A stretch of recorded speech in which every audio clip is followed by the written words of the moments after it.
गांव का नाम था रामपुर, जहां की हर रात एक अजीब सी खामोशी में लिपटी रहती थी। वहां के लोग हमेशा कहानियों में खोए रहते थे, लेकिन एक कहानी जो सबसे ज्यादा चर्चित थी, वह थी पुराने हवेली की। उस हवेली को लोग भूतिया हवेली कहते थे।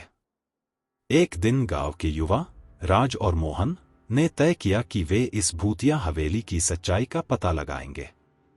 गांव के बुजुर्गों ने उन्हें बार बार मना किया, पर उनकी जिज्ञासा ने उन्हें रोकने नहीं दी। रात का समय था और चांदनी रात में हवेली और भी डरावनी लग रही थी। हवेली के पास पहुंचते ही उन्होंने महसूस किया कि वहां का तापमान अचानक से गिर गया।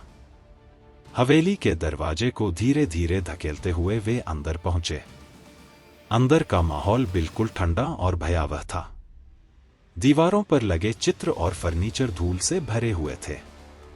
वे दोनों एक बड़े से हॉल में पहुंचे, जहां उन्होंने एक पुरानी टूटी हुई कुर्सी देखी। तभी अचानक से एक जोरदार हवा का झोंका आया और दरवाजे अपने आप बंद हो गए। दोनों ने डर के मारे एक दूसरे का हाथ पकड़ लिया।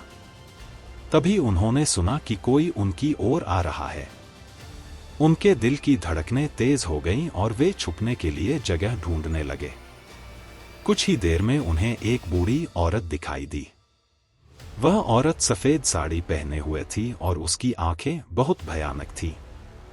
राज और मोहन को यकीन हो गया कि यह वही भूत है जिसकी कहानी उन्होंने सुनी थी। वह औरत उनके पास आई और बोली, तुम यहां क्यों आए हो? डर के मारे मोहन बोल ही नहीं पाया, पर राज ने हिम्मत जुटाकर पूछा, आप कौन हैं और यहां क्या कर रही हैं? वह औरत थोड़ी देर चुप रही, फिर उसने बताया कि वह इस हवेली की मालकिन थी। उसका नाम सरिता था और उसे उसके परिवार ने धोखे से मार दिया था।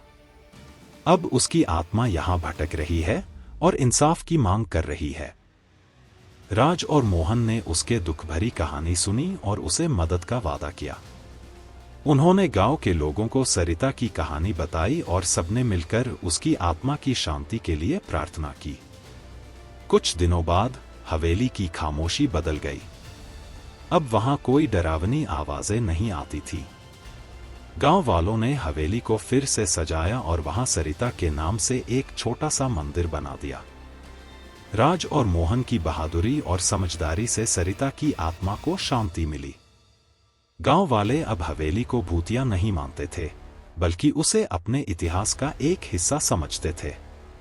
इस तरह रामपुर गांव की एक भूतिया कहानी का अंत हुआ और वहां की रातें अब डरावनी नहीं, बल्कि शांतिपूर्ण हो गईं।